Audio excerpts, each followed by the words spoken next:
네, 이사야서에는 여러 번 반복되어 나오는 주제들이 참 많습니다. 그런데 오늘은 그 중요한 주제 중에 하나인 예루살렘이라고 하는 이 예루살렘 성, 예루살렘 도성이라고 하는 것을 주제로 여러분과 함께 말씀을 나눴으면 합니다. 예루살렘이라고 하는 말을 여러분들이 뭐 많이 들어봤기 때문에 이 단어 자체가 전혀 생소하지는 않을 거고요.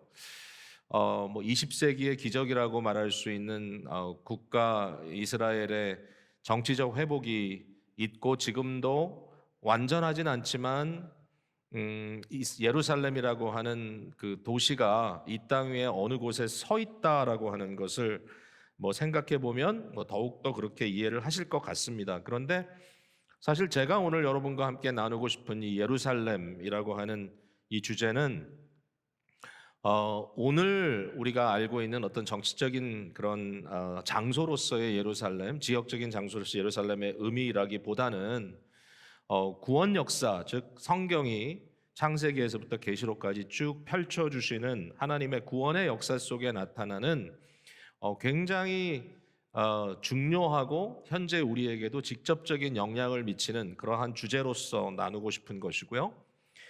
사실상 우리가 말씀을 나누다 보면 알겠지만 오늘날의 이 국가 이스라엘이나 도시 이스라엘은 사실은 이런 영적인 의미와는 좀 별개의 것이다라고 우리가 생각할 수밖에 없을 겁니다. 이사야에게는 이 예루살렘이라는 이 도시의 의미가 두 가지로 아주 대조적으로 등장을 하고 있는데요. 하나는 이 땅에 속한 예루살렘으로서 이사야에게는 지극히 큰 아픔 또는 근심거리로 존재하는 그러한 예루살렘이고요. 또 다른 하나는 오늘 우리가 본문을 통해서 읽었지만 하나님의 주권 아래 앞으로 도래하게 될 적어도 이사야의 관점에서는 앞으로 도래하게 될 영원한 예루살렘, 완성된 예루살렘에 대한 그러한 기대가 끊임없이 이사야서에 이렇게 표출되고 있거든요. 뭐 어느 한쪽에는 첫 번째만 나오고 어느 다른 쪽에는 두 번째만 나오는 것이 아니라 이 두 가지의 이 현실과 또 기대가 계속해서 이렇게 섞여가면서 이렇게 등장하는 것을 우리가 볼 수 있고요. 하나님의 약속의 성취가 많이 담겨져 있는 위로의 챕터라고 말하는 40장 이후에 나오는 그 내용 속에도 우리가 보았지만 단순히 영광스러운 미래적 예루살렘뿐만 아니라 지금 공의와 진리가 떠나 있는 굉장히 안타까운 이 땅의 예루살렘에 대한 고민도 계속해서 담겨지고 있습니다. 이사야 1장에서부터 예루살렘 이야기가 나와요, 사실은. 그리고 뭐 보신 대로 65장, 66장까지도 예루살렘 얘기가 계속 등장을 하니까 사실 이게 뭐 처음부터 끝까지 주도하는 그런 주제가 아닌가라는 생각이 되는데 이사야 1장에서 이사야가 고발하는 이스라엘 예루살렘의 이 상황은 참 비극적입니다. 1장 4절에 슬프다 범죄한 나라요 허물어진 백성이요 행악의 종자요 행위가 부패한 자식이로다. 발바닥에서 머리까지 성한 것이 없고 상한 것과 터진 것과 새로 맞은 흔적뿐이다. 이렇게 이제 이 당시에 이 땅에 있던 예루살렘을 참 고민하고 있고요. 또 21절에 가보니까 이렇게 써 있어요. 신실하던 성읍이 어찌하여 창기가 되었는고 정의가 거기에 충만하였고 공의가 그 가운데서 거하였더니 이제는 살인자들 뿐이다. 23절에 내 고관들은 패역하여 도둑과 짝하며 다 뇌물을 사랑하며 예물을 구하며 고아를 위하여 신원하지 아니하며 과부의 송사를 수리하지 아니하는도다. 한 개인 개인의 문제뿐만 아니라 사회 자체가 이제 공의에서 떠나 있고 그 안에는 어떤 힘들고 가난한 자들에 대한 국률이라든지 저들에게 필요한 공의의 배려가 전혀 되지 않는 완전히 망가진 사회로서 존재하고 있다라고 얘기를 합니다. 사실은 이사야에 또 반복되는 구절이 뭐냐면은 악인에게는 평화가 없다라는 구절이거든요. 악인에게는 평화가 없다 이 말이 계속 반복해서 나와요.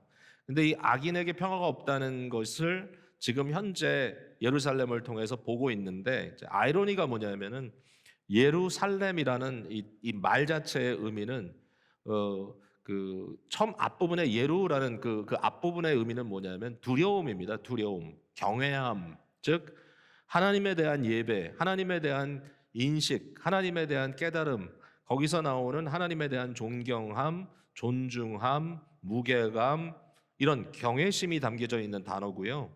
그리고 중간에 이 and 와우라고 하고 하는 단어가 있고요. 그 뒷부분에 뭐가 있냐면은 샬롬입니다. 샬롬, 평강. 좀 전에 얘기했죠. 계속 반복돼서 나오는 이사야의 에코가 뭐냐면은 악인에게는 평화가 없다.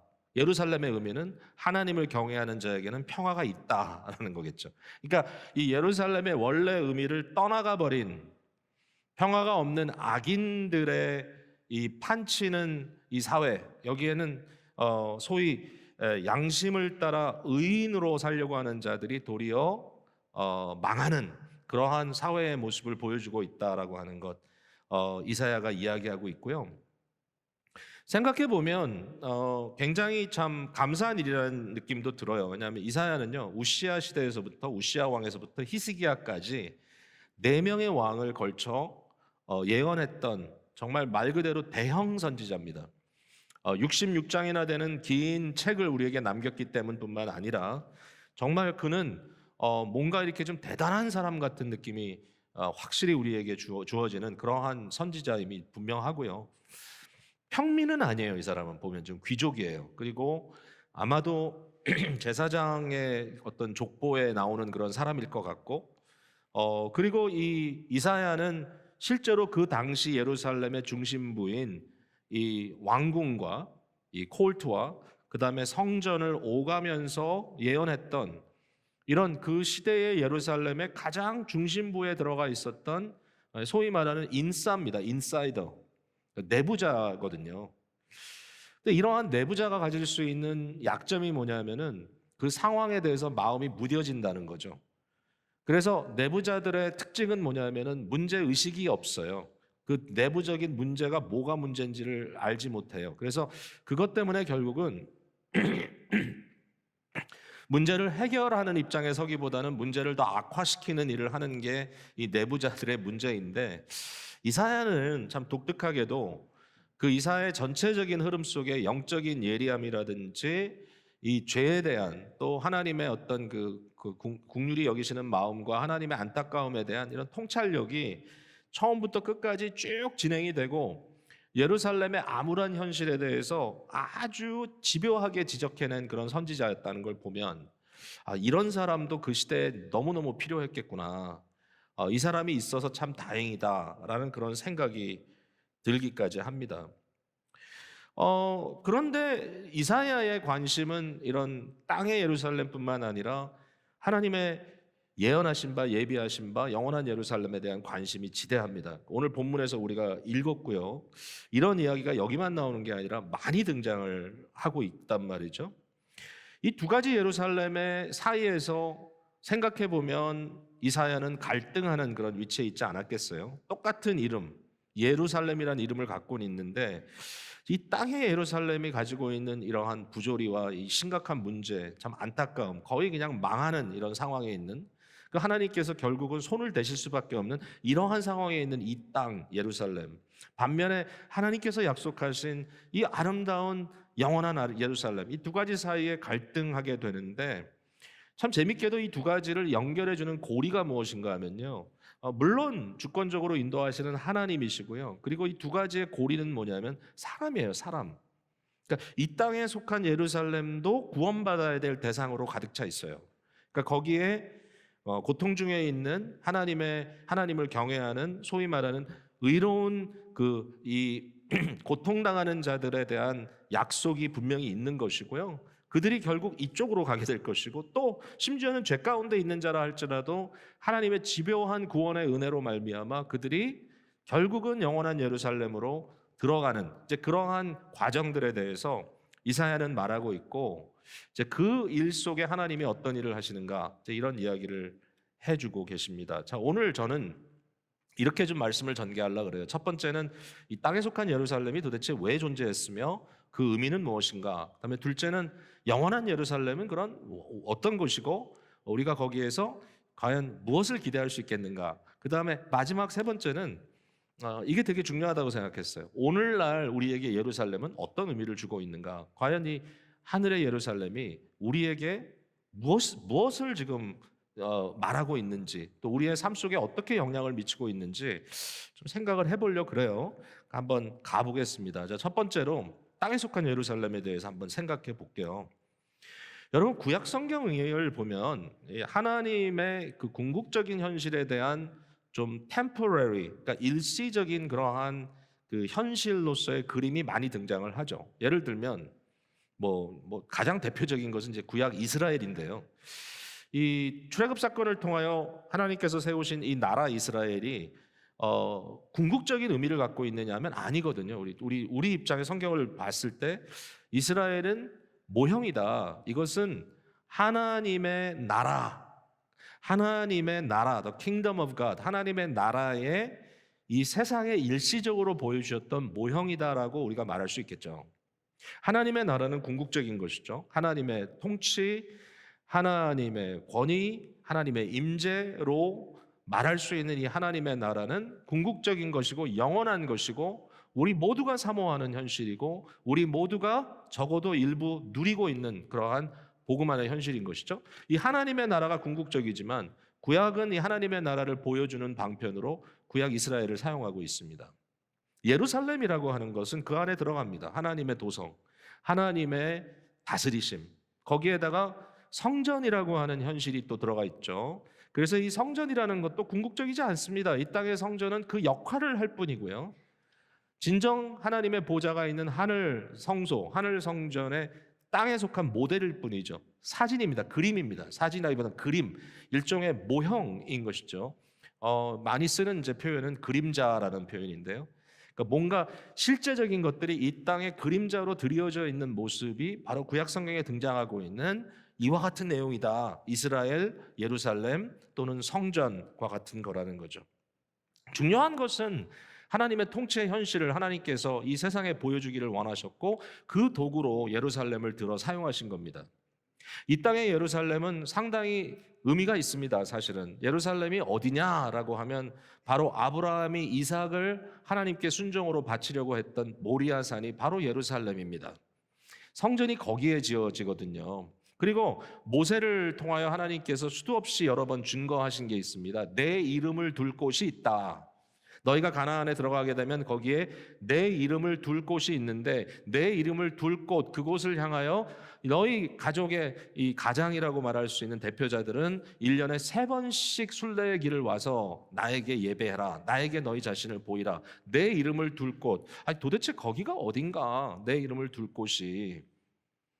과연 거기가 어딘가? 성막도요 여러 번 옮겨 다녔어요. 가나안에 들어와가지고 시대마다. 사사기에는 더군다나 더 혼란스러웠고 도대체 하나님의 이름을 둘 곳이 어디냐? 이 하나님의 이름을 둘 곳이 드디어 다윗 시대에 밝혀지게 되죠. 다윗이 예루살렘을 도성으로 세웁니다. 거기를 정복하고요. 그리고 그 성을 시온성, 하나님의 도성이라고 부릅니다.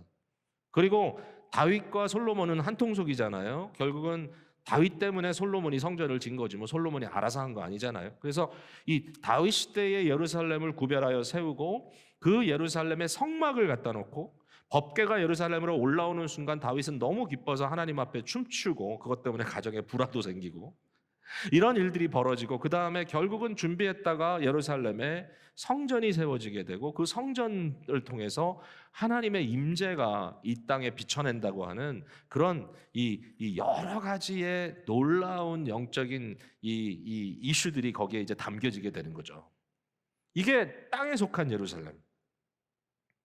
근데 이제 안타까운 게 뭐냐면은 이 땅에 속한 예루살렘이 하나님의 통치와 하나님의 다스림을 드러내며 하나님의 공의와 하나님의 진리를 드러내고 말 그대로 하나님의 긍휼과 평강을 드러내는 그러한 도성이 돼야 되는데 항상 망가지죠. 망가짐의 원인이 뭔가라고 하면 핵심에서부터 문제가 생기는 겁니다. 통치의 개념에서부터 무너지는 거죠. 통치의 개념. 여러분 사람들은요 권력을 쥐는 순간부터 무너집니다. 그죠? 그러니까 정말 권력을 쥐되 무너지지 않을 수 있는 유일한 사람은 믿음의 사람입니다. 그 믿음의 사람은 하나님이 궁극적인 권력자라는 것을 인정하기 때문에 그렇습니다. 그러니까 그러니까 자기가 권력의 중심에 있는 것이 아니라 하나님을 섬기는 자로서 청지기로 존재한다고 하는 자기 의식이 있기 때문에 살아남는 거고요. 사실 인간은 전부 다 이 권력 때문에 무너지죠. 내가 스스로 통치한다. 내가 스스로 내가 하고 싶은 것을 하겠다라고 하는 순간부터 무너지기 시작하는 거죠. 예루살렘을 지배하던 자들은 종교적으로, 정치적으로 그 시대를 군림하던 자들이었단 말이죠. 이러한 지배자들, 군림자들에게 하나님에 대한 믿음이 확고하게 서서 그들의 양심과 그들의 생각을 이끌어가지 않았을 때 그들은 그들의 권력과 특권에 취해버리죠. 그리고 결국 그 안에서 그 도성은, 그 나라는 도덕적으로 추락할 수밖에 없는 현실이 있다라는 겁니다. 오늘도 마찬가지입니다. 오늘도 마찬가지죠. 근데 참 이상하게도 주민들은 이러한 상황 속에서 깨어서 양심이 깨어서 뭐가 문제인지를 이야기할 수 없죠. 물론 뭐 굉장히 강압적인 현실이기도 하고요. 근데 그 안에서 많은 주민들은 도리어 힘 있는 사람에게 마음이 쏠리게 되고 이 세상에 하나님이 아닌 그 다른 것을 의지하려고 하는 이상한 심리가 생겨서 결국은 이런 악한 리더들에게 동조하는 일들이 역사 속에 수도 없이 나타나는데 예루살렘도 크게 다르지 않았다라는 것이죠. 결국은 이사야가 본 예루살렘은 공의와 진리가 무너진 죄악과 슬픔의 도성, 힘 있는 자들이 힘없는 자들을 마음껏 유린하고 그 안에서 하나님의 가치라는 것은 찾아볼 수 없는 아주 지저분한 그러한 패망한 도성이 되고 말았다라는 것이죠. 하나님의 통치를 거부하고 인간의 몰지각한 욕망에 가득 찬 현장은 어디든지 그렇다고 저는 생각합니다. 사람을 테스트하는 중요한 방법 중에 하나가 뭐 여러 가지 방법이 있겠지만 굉장히 중요한 방법 중에 하나가 사실 위험한 방법이긴 한데 그 사람의 손에 힘을 쥐어줬을 때 어떻게 행동하는지를 보는 것이라고 생각이 듭니다. 어떤 사람들은요, 뭐 위치가 사람을 만든다고 얘기도 하지만 사실은 위치가 사람을 만들기도 하지만 사실 더 많은 경우에 위치가 사람의 속마음을 드러냅니다. 그래서 뭔가 내 손에 힘이 주어졌을 때 행동이 바뀌는 사람 있죠. 사람을 대하던 방식이 갑자기 돌변하고 갑자기 얼굴이 바뀌고 이러면서 뭔가 내가 할 수 있다고 하는 그러한 어떤 능력이 주어졌을 때 이상한 행동을 하기 시작하는 사람들, 그것은 속마음이 들킨 겁니다. 근데 사람들은 그런 경우가 참 많은 것 같아요. 심리학자들도 그런 연구를 많이 했거든요. 나치 정권 때도 그랬고요. 그 외에 여러 가지 이 폐역한 악한 그러한 프레셔 속에서 사람들이 어떻게 바뀌는가. 근데 사실 그것보다도 아니 왜 그런 악한 자들에게 동조하겠어요? 왜 그렇게 옳지 않은 일에 마음이 끌리겠어요? 안 그래야 되는데 여러분 그 사람들 손에다가 호루라기와 몽둥이 하나씩 쥐어주면 똑같이 되더라는 겁니다. 자기가 호루라기 불고 때리기 시작하면 갑자기 자기에게 뭐가 대단한 것이 쓰여진 것처럼 그렇게 악한 인간들도 돌변하더라는 겁니다. 여러분 인간의 모습이 그렇다는 거예요. 안타깝죠. 유일한 방법은 하나님의 권위 아래 들어가야 합니다. 결국은 에덴 동산의 패망도 여기에 있었던 거죠. 결국 스스로 왕이 되겠다고 하는 순간 인간은 자멸합니다. 여러분 잊지 마십시오. 우리가 이거 잊지 않아야 되죠. 그러니까 갑자기 손에 돈이 생기고 뭔가 내가 마음껏 결정해서 할 수 있는 그러한 능력이 주어졌을 때 내 행동이 갑자기 바뀌는가? 갑자기 생활이 확 바뀌어가지고 그냥 눈이 막 어지러울 정도로 사람의 어떤 살아가는 행동이 바뀌어버리면요, 그거는 심각한 문제가 있는 거예요. 지금 뭔가 마음속에 깊은 오해가 깔려 있는 거예요. 아니면 불신앙에 치닫고 있든지. 자, 이러한 상황이 참 안타깝습니다. 이게 예루살렘 중심에서부터 일어납니다. 지난주에 제가 다윗이 밧세바와 간음하고 우리아를 살해하는 너무나 비극적인 그 장면을 또 읽었어요. 이렇게 쭉 사무엘 하를 또 이렇게 읽어 나가면서 그 순간의 그 모습을 봤습니다. 그러면서 그때 느껴지는 느낌이 참 이상하게도 뭐 예전에는 그런 느낌 별로 없었는데 그냥 뭐 많이 읽은 구절이잖아요. 근데 갑자기 제가 눈물이 확 나더라고요. 그 순간을 그걸 보면서 읽으면서 근데 뭐 눈물이 나면부터 은혜를 받아야 눈물이 나지 않습니까? 이거 무슨 은혜입니까? 얼마나 마음속에 불편함이 생기는지 그 장면이. 그 우리아가 다윗의 신복으로서 끝까지 충성을 다하다가 뭔지도 모르고 죽음을 맞이하는 그 순간이 그렇게 마음이 아플 수가 없는 거예요. 근데 바로 그게 다윗이에요. 다른 사람도 아니고. 그게 예루살렘이에요. 이 땅의 예루살렘. 중심부에서 일어나는 권력의 부패예요. 하나님이 주인이 아닌 한순간도 인간은 그렇게 되더라는 거예요. 제가 뭐 다윗 때문에만 가슴이 아팠던 건 아니고 제 자신에 대한 깊은 고민과 또 과거에 살았던 삶 속에 있었던 많은 생각들이 이렇게 떠오르면서 참 회개하게 되더라고요. 근데 뭐 제가 흘렸던 눈물은 정말 천분의 일, 만분의 일도 안 되겠지만 이 땅의 예루살렘을 보시고 예수님도 우셨어요. 누가복음 19장 41절에 보면 예수님이 예루살렘을 향하여 보시고 울었다라는 말이 거기 등장해요. 예루살렘아, 예루살렘아 하면서 아주 그냥 주룩주룩 눈물을 흘리셨어요. 너무 안타까워서. 암탉이 그 어린 새끼들, 병아리들을 품기 위해서 이렇게 품는 것처럼 내가 너희를 품으려고 얼마나 애를 썼던고. 그러나 너희가 듣지 아니하는도다. 여러분, 이 땅의 예루살렘은 이처럼 끝까지 세상의 죄악된 길로 갔던 안타까운 역사를 지니고 있는, 매 순간 하나님의 은혜를 체험하면서도 결국은 그 자리로 돌아가는 그런 모습이 돼버리고요. 이 땅의 예루살렘은 그 순간의 예수님의 예언처럼 그 역할을 다 합니다. 예수님께서 오셔서 말씀하시는 겁니다. 너의 역할은 여기까지다. 돌 위에 돌 하나도 남기지 않고 무너지리라.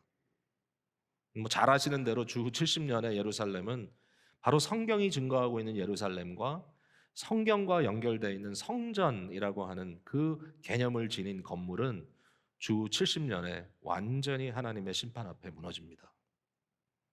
이 땅의 예루살렘의 역할은 끝난 거죠. 결국은 그것을 통하여 하나님의 나라를 보여주고 하나님의 주권을 보여주는 그러한 그림책과 같은 역할은 거기에서 막이 내렸다라고 볼 수 있습니다. 바울 사도는 갈라디아서를 통해서 율법은 일종의 몽학 선생, 그러니까 초등 교사처럼 우리를 이끌었다라고 얘기합니다. 아주 연결이 되는 얘기입니다. 그래서 어린 아이들은 그림책을 보고 이렇게 쭉 자라지 않습니까? 그러나 우리의 상상력이 무르익고 우리의 논리가 정렬해지고 그러면 우리가 어려운 두꺼운 아주 프린트만 있는 그림 하나 없는 책들을 읽게 되죠. 그 책을 읽으면서 온갖 마음속에 품을 수 있는 많은 정보들이 있고 거기에서 오는 굉장히 많은 감동과 또 깨달음들을 우리가 수용할 수 있게 되죠. 왜 그렇습니까? 성장했기 때문입니다. 이 믿음이라는 것은 그런 것입니다. 자, 이제는 우리에게 더 이상 이 세상에 하나님의 다스림의 상징으로서의 모형으로서의 예루살렘은 존재하지 않습니다. 이 세상에 더 이상 하나님의 임재의 상징으로서의 성전도 존재하지 않습니다. 이제 이런 것들은 끝났습니다. 이제는 우리에게는 믿음의 눈을 열어 더 궁극적인 것을 볼 수 있는 자들로 살아가라고 요구하는 내용만 남겨져 있습니다. 여러분 어떠십니까? 히브리서의 고민은 뭐냐면 사람들이 여전히 그림책을 사모하기 때문에 자꾸 옛날 것을 찾아간다. 그러나 히브리서 기자는 하는 말이 그거 어째 오늘날 우리가 볼 수 있는 믿음의 영광과 과히 비교할 수가 있느냐. 왜 그토록 믿음의 사람들을 히브리서 11장에 강조했냐 하면 그들은 영원한 본향을 바라봤다라는 것이고 결국 구약 성경에 나오는 그 사람, 그림책에 나오는 사람들도 그림책에서 그림책으로 끝나는 게 아니라 그림책이 아닌 영원한 하나님의 믿음의 대상으로서의 그 실제를 바라봤던 사람들이다. 너희도 그렇게 하라. 이 얘기를 하고 있는 거죠. 자, 이제 영원한 예루살렘으로 가보겠습니다. 두 번째 포인트입니다. 영원한 예루살렘. 자, 이 땅에 속한 예루살렘은 더 이상 효력이 없으니까요. 뭐 그걸 가지고 오늘 본문을 해석할 필요가 없고요. 또 이 본문을 마치 이 땅에 있는 예루살렘이 다시 회복이 되고 거기에 소위 말하는 제3의 성전이 지어지는 날 그리스도의 재림과 함께 천년 왕국이 이루어질 거라고 하는 그러한 식의 해석은 상당히 비성경적이라고 제가 말씀드리고 싶습니다. 오늘날 그런 사람들도 있지만요. 이제는 우리에게 주어진 것은 하늘의 예루살렘입니다. 영원한 예루살렘. 근데 이 일은 어떻게 이루어지느냐 하면 온전히 하나님의 주권 아래 이루어집니다. 여러분, 오늘 본문 속에 반복해서 등장하는 말이 창조입니다. 창조. 보라 내가 새하늘과 새 땅을 창조한다. 옛 창조. 지금 우리는 옛 창조 속에 살고 있죠, 여전히. 창세기 1장이 말하고 있는 옛 창조의 영역이 아니라 하나님께서 만드시는 새로운 창조의 영역이고, 그리고 말씀하시기를 내가 창조하는 것으로 말미암아 영원히 기뻐하며 즐거워할 것이며 보라 내가 예루살렘을 즐거운 성으로 City of Joy로 창조하며 그 백성을 기쁨으로 삼겠다라고 이렇게 말씀해 주시는 거죠. 창조라는 말은 창조주의 영역이라는 뜻입니다. 창조는 우리가 할 수 없습니다. 물론 우리가 하나님의 창조의 그 패턴을 우리의 삶 속에 그림자처럼 두르고 그것을 비춰낼 수 있는 아주 독특한 하나님의 형상을 입은 존재로 살아가지만, 그러나 궁극적으로 없는 데서 있는 걸 만드시는 것은 하나님만 하실 수 있는 겁니다. 우리는 흉내를 내는 거죠. 그러니까 하나님의 창조의 영역 속에 이루어진 이 영원한 예루살렘, 말씀드렸지만 땅의 예루살렘과 영원한 예루살렘의 연결고리는 어떤 지역적인 연결고리라든지 뭐 이런 것이 아니라, 이 연결고리는 하나님의 주권과 그 다음에 사람입니다. 사람. 우린 양쪽을 다 어떻게 보면 볼 수 있고 생각할 수 있는 존재들이라는 거죠. 자, 이 영원한 예루살렘은 하나님께서 주권적으로 만드시는데, 이것은 어떻게 이루어지느냐 하면은 우리가 62장에서 쭉 본 것처럼 여기에 시온의 의가 빛과 같이 예루살렘의 구원이 횃불같이 나타나는 이 놀라운 일이 벌어질 것을 예언하시면서 여기에서 끊임없이 하시는 주님의 말씀이 뭐냐면 내가 예루살렘을 위하여 쉬지 않겠다. 그 표현 있죠. 하나님의 열심이 이것을 이루시리라. 그러니까 하나님의 주권적인 열심, 이것이 바로 이 일을 이루어낼 것이다.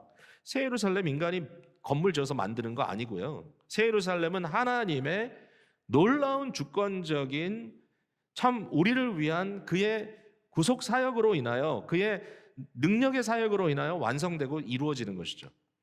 하나님께서 하시는 거죠. 근데 인간은 이걸 참 받아들이기가 쉽지가 않아요. 그래서 뭔가 자꾸 종교를 내가 할 수 있는 걸로 만들어 보려고 하는 애를 많이 쓰는데요. 그러나 궁극적인 것은 우리가 할 수 있는 게 없어요. 우리는 그냥 따라가는 거예요. 그리고 따라하는 거지. 하나님께서 하시는 그 일을 우리가 대신할 수가 없어요. 예수 그리스도의 십자가 사건, 그 대속의 사건을 우리가 대신할 수가 없어요. 우리는 그런 위치에 있는 존재도 아니고 할 수도 없어요. 존경하는 어르신이 무거운 물건 하나 들고 이렇게 그 러게지를 힘겹게 이렇게 끌고 가고 있다면, 제가 그 존경하는 어르신 멀찍이 서가지고 하시는 걸 볼 수가 없잖아요. 그러면 달려가겠죠. 어르신 왜 이걸 직접 끌고 가십니까? 제가 하겠습니다. 괜찮다. 아닙니다. 제가 하겠습니다. 제가 그걸 들고 갖다 드려야, 그래야 제 속이 풀리지 않습니까? 그게 우리잖아요. 근데 여러분, 절대로 하나님 앞에 우리가 이렇게 할 수는 없다라는 게 놀라운 거죠. 근데 그런 느낌이 좀 들어요, 사실은. 이사야 62장을 읽을 때 우리 마음속에 느낌은, 하나님이 왜 이렇게 힘들게 하시나? 왜 하나님이 쉬지 않으시나? 왜 하나님이 이렇게 애를 쓰셔야 되나? 이런 생각이 좀 드는 거죠. 그 이유가 뭐냐면 그건 하나님만 하실 수 있는 일이기 때문이에요. 그러니까 믿음의 사람이라는 것은 참 재밌어요. 이 은혜를 받을 줄 알아야 돼요. 그러니까 즉 하나님께서 하셔서 내게 베풀어 주신 것을 믿음으로 아멘으로 받아들일 수 있는, 이것이 사실은 성도가 복받는 비결이에요. 사실은 그렇잖아요. 근데 이것도 잘 안 돼요. 잘 안 돼. 참 우리 문제가 너무 많아요. 하려는 건 안 하고 하지 말라는 건 꼭 해요. 또 참 문제가 많아요. 근데 어쨌든 은혜로 우리에게 주시는 이 하나님의 이 역사, 새 창조, 새 도성 예루살렘, 이 예루살렘의 주된 상태는 뭐냐면 기쁨이에요. 우리 교회 너무 좋아하는 단어죠. 기쁨이에요. 본문의 18절 19절에 기뻐한다, 즐거워한다 계속해서 나오고 있어요. 바로 이 기쁨이라고 하는, 이 행복이라고 하는 단어가 중요한 의미를 갖고 있는 에덴 동산과 연결이 됩니다. 앞서 옛 예루살렘에 부어졌던 모든 재난이 이들에게는 다시 가까이 못하겠다. 뭐 온갖 재밌는 표현들로 써 있어요. 이것도 역시 일종의 그림책 같이 써 있어요. 왜냐하면 이거 어떻게 좀 추상적으로 얘기하기가 어려우니까. 그래서 사람의 연수를 100년으로 잡고 100세가 못 되어 죽는 자는 그거는 말도 안 되는 것이고 100세에 죽는 자는 아유 젊은이가 죽었네 이렇게 할 거다. 이게 이것보다는 훨씬 더 거대한 개념이죠. 사실 그 밑에 내려가 보면 사람의 그 연수가 나무의 연수와 같다. 이런 표현이 뭐예요? 영원을 얘기하는 거거든요. 그러니까 지금 우리가 살고 있는 현재적인 이러한 옛 창조의 이 상황을 완전히 뒤집고 벗어나는 그러한 새 창조의 역사가 있을 것이다. 근데 그 안에 가장 행복한 내용이 뭐냐면 24절이에요. 그들이 부르기 전에 내가 응답하겠고 그들이 말을 마치기 전에 내가 들을 것이며. 이건 뭐예요? 아무런 죄가 맡고 있지 않기 때문에 하나님과 인간 사이에 완벽한 소통이 이루어지는 거예요. 주여 하기 전에 주님은 옆에 계셔. 아버지 하기 전에 다 들으셨어요. 이 세상에 이렇게 훌륭한 일이 어디 있습니까? 이게 뭐죠? 에덴 동산입니다. 하나님과 인간이 완벽한 교통 속에 들어가 있는 거. 죄 짓기 전에. 여기에 또 말씀하시는 게 이리와 어린 양이 함께 먹는다. 사자가 소와 음식을 같이 지프로 먹는다. 뱀은 흙을 양식으로 삼는다. 이 뱀의 의미 역시 에덴 동산의 레퍼런스 아닙니까? 뭐예요? 나의 거룩한 산에는 해함도 없고 상함도 없겠다. 이 세상은 서로 해를 주고 해를 받는, 맨날 상처받았다고 상처 주고 하는 그런 사회인데 이때가 되면 그런 일이 전혀 없을 것이다. 완전한 샤바트 안식의 현실. 이 창세기 1장에 드러나는 이 안식, 하나님의 완전한 다스림 속에 모든 것이 퍼펙트한 조화를 이루고 있는 이러한 상태, 그리고 거기서 나타나는 평강, 샬롬이라고 하는 완전한 행복감이 주어질 것이다. 이것이 새 예루살렘의 모습이라는 거죠. 이 예언을 우리가 어떻게 이해합니까? 이 새 예루살렘은 언제 어떻게 우리에게 나타날까요? 일단은 우리가 이것이 이미 하늘에서 이루어졌다라는 걸 생각해 봐야 돼요. 결국은 하늘의 예루살렘이라고 표현하는 것이 바로 이거예요. 자, 여러분 이 부분은 좀 찾아봅시다. 히브리서 한번 보겠습니다. 이건 중요한 요절이니까 우리 한번 찾아볼게요. 히브리서 12장 367페이지, 성경 끝으로 가야 됩니다. 신약 성경 367페이지. 12장 18절부터 보면은 구약의 예배 공동체로 이스라엘을 부르시고 그들을 시내산 앞에 세우셨던 사건을 언급하다가 22절에 가서 이제 진짜 중요한 의미를 여기서 말하고 있습니다. 22절 같이 읽어봅니다. 시작. 그러나 너희가 이른 곳은 시온산과 살아계신 하나님의 도성인 하늘의 예루살렘과 천만 천사와 하늘에 기록된 장자들의 모임과 교회 만인의 심판자이신 하나님과 및 온전하게 된 의인의 영들과, 거기까지 읽고 싶었어요 제가. 왜냐하면은 온전하게 된 의인의 영들은 뭐냐면 이미 세상의 모든 일을 마치시고 쉬고 계시는 우리 그 구원받은 영혼들의 현장입니다. 참 재밌어요. 이게 어디냐? 하늘의 예루살렘이다. 하나님의 온전한 다스림, 하나님의 장막이 온전하게 펼쳐져 있고 그곳에서 무슨 일이 벌어져? 하나님의 보좌 앞에 영원한 영광스러운 예배, 거기에서 흘러나오는 완벽한 만족, 이것이 채워지는 그 현실, 그게 뭐죠? 예배 현장입니다. 저는 히브리서를 이 말씀을 기준으로 해가지고 이런 말씀을 여러분께 자주 드리죠. 우리의 예배 현장, 지금 예배 현장은 우리의 육신은 이 땅에 있지만 여전히 우리는 세상의 언어로 이야기를 하고 있지만, 그러나 영적으로 이 의미는, 영적으로 우리의 현실은 하나님 보좌 앞, 하늘 지성소에 올라가는 것이다. 하늘 예루살렘에 올라가는 것이다. 하늘 예루살렘에 올라가면 우리보다 앞서가신 성도들과 함께 우리가 예배를 같이 하고 있다. 제가 한 번은 좀 글쎄요, 이게 어떤 의미로 이해되는지 모르겠지만 좀 굉장히 과감하게 이제 장례 때 예배를 진행하면서 정말 믿음으로 사시고 앞서가신 어르신에 대해서 여러분들이 너무 그렇게 슬퍼만 하지 마라. 왜냐하면 우리가 예배드릴 현장에서 영적인 눈이 열린다면 우리 맨날 만나는 것이다. 매번 만나는 것이다. 이렇게 얘기한 적이 있는데 어쨌든 이 히브리서 12장의 증거가 참 놀랍습니다. 하늘의 예루살렘, 하나님의 온전한 이 도성이 이미 있다. 예수님께서 우리에게 가르쳐 주신 기도는 뭐죠? 뜻이 하늘에서 이루어진 것 같이 땅에서도 이루어지이다. 여러분, 성전이란 말은 하늘에 있는 그 하나님의 그 지성소, 하늘 예루살렘, 하늘 성전을 본따서 이 세상에서 그 하늘을 비춰주는 현실을 우리가 성전이라고 불렀지 않습니까? 구약 성경에. 근데 이 성전의 개념이 어디에서 완성이 되냐면 말로 할 것도 없죠. 바로 말씀이 육신이 되어 이 땅에 오신 예수 그리스도를 통해 완성이 됩니다. 그게 무슨 얘기인가 하면 예수님은 이런 거예요. 자, 요한복음 1장 14절에 말씀이 육신이 되어 우리 가운데 거하시니 우리가 보니까 하나님의 독생자의 영광이다 그랬습니다. 하나님의 영광이 육신으로 이 땅에 임했다는 말은 천국이, 하늘이 어떻게 이 땅에 보여지느냐? 하늘이 이 땅에 보여지는 가장 클라이맥스, 가장 완벽한 포인트는 뭐냐면 육신이 되어 오신 하나님 예수 그리스도라는 말입니다. 여기에 육신이 되어 우리 가운데 거하셨다라는 말, 우리 가운데 거하셨다, 우리 가운데 장막 쳤다라는 단어잖아요. 스키나오라는 단어잖아요. 뭐 이건 반복해서 들으셨으니까 여러분이 아실 거예요. 이 단어가 뭐야? 구약의 성막을 의미하죠. 성막, 성전이 지어지기 전에 텐트로 그 안에 성소와 지성소를 나눴지 않습니까? 바로 예수 그리스도의 임재는 종말의 마지막 때 하나님께서 땅에 속한 어떤 건물로서의 텐트로서의 그러한 성전이 아닌 하나님 스스로가 육신을 입고 이 땅에 오셔서 하늘을 보여주신, 하늘로부터 내려오신 그분이다. 요한복음 2장에 보면은 그 예수님께서 이 세상의 성전을 정화시키시죠. 결국 그건 이제 다 무너지게 되죠. 나중에 이미 말씀드린 대로. 근데 정화시키실 때 뭐라고 그 종교 지도자들이 이제 와서 대드냐면, 당신이 뭐길래 무슨 권한으로 이걸 하느냐 하니까 주님께서 아주 당당하게 뭐라 하셨냐면 이 성전을 허물라 그랬어요. 허물라. Destroy this temple. 그러면 내가 3 days, 3일 만에 다시 세우겠다.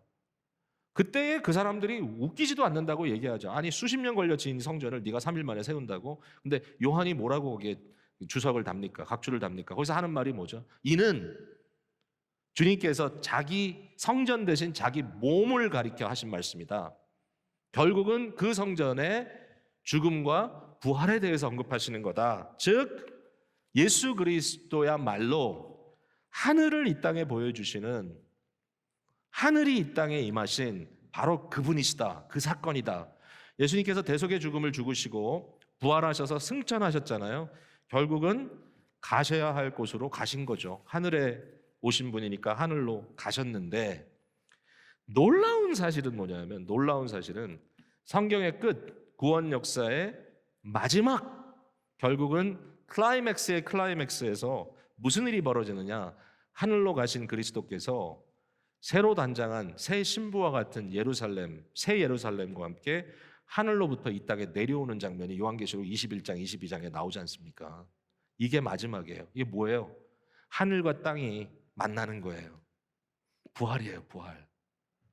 분리되어 있는 현실이 아니라 이것이 만나면서 하늘의 예루살렘이 온 실제 우리가 알고 있는 이 현실을 덮는 거예요. 결국은 모든 것이 하나님의 통치 속으로 완벽하게 들어가고 그 안에서 더 이상 눈물도 고통도 죽음도 없는 현실이 펼쳐지겠다는 하나님의 약속이 성취되는 겁니다. 요한계시록 21장 3절 이후에 나오는 영광스러운 선언 속에 이 모든 것이 완성되는 거예요. 그때는 우리가 바로 그리스도 예수와 영원토록 함께 있을 겁니다. 우리가 그 새 예루살렘에 바로 그 주민인 것이죠. 거룩한 자, 그리스도의 신부. 이게 바로 우리다. 여러분, 여기까지 듣고 나니까 어떤 생각이 드십니까?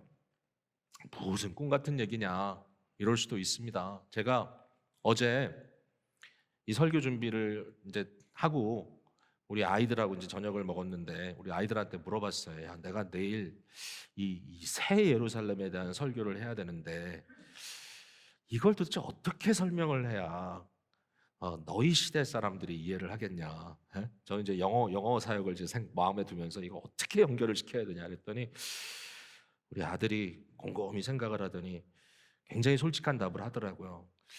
아버지, 우리는 요새 먹고 사는 일에 바쁘고 우리는 가정을 세우고 어떻게 하면 우리 자녀들에게 좀 좋은 걸 줄까 그 고민하고 있고 좀 살만한 집을 장만하는데 마음이 쓰여 있고 어떻게 해야지 좀 편안하게 살기 위해서 애쓰고 있습니다. 이제 그걸 좀 시니컬하게 얘기를 한 거죠. 그러면서 하는 말이 아무래도 아버지 내일 설교는 별로 효과가 없을 것 같습니다.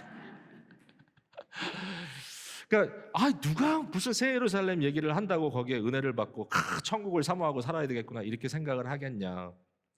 여러분 이 현실 속에서요 어떤 결과가 나왔냐면요 신학자들이 이렇게 얘기합니다. 그거 없어. 그런 거 생각할 것도 없어. 이 땅이 천국이 되면 되는 거야. 그러니까 너희는 이 땅을 천국으로 만들어야 돼. 그러면 또 마음이 싹 쏠리잖아요. 아멘 뭐 이러잖아요. 근데 여러분 그거는 오해예요. 실제가 없는데 그림자가 있을 수가 없어요. 이 땅이 천국처럼 돼야 되는 이유는 진짜 천국이 있기 때문이에요. 여러분 이걸 이해해야 돼. 이게 없으니 이거 없어요. 제가 마지막으로 여러분께 오늘 말씀을 맺으면서 드리고 싶은 말이 바로 이거예요. 이게 뭐냐? 놀랍게도 성경 말씀에는 또 다른 말이 쓰여져 있어요. 바로 사도 바울이 고린도 교회에 한 말인데요. 고린도전서 3장 16절에 이런 말씀이 있습니다. 너희는 너희가 하나님의 성전인 것과 하나님의 성령이 너희 안에 계시는 것을 알지 못하느냐. 이것은 교회 공동체를 두고 한 말이에요. 교회 공동체 다수입니다. 복수. 이 안에 성령께서 계신다. 즉 교회 공동체는 성전이다. 그 다음에 고린도전서 6장 19절에 너희 몸은 너희가 하나님께로부터 받은 바 너희 가운데 계신 성령의 전인 줄을 알지 못하냐. 이건 개인이에요. 개인. 여러분 한 사람 한 사람의 몸이 바로 하나님의 성령의 전이다. 성령께서 거하시는 성전이다 라고 말하고 있습니다. 여러분 이 말이 무슨 말이죠? 그러면 우리는 어떤 존재인가 하면 영원한 하나님의 나라가 하늘에 있고요.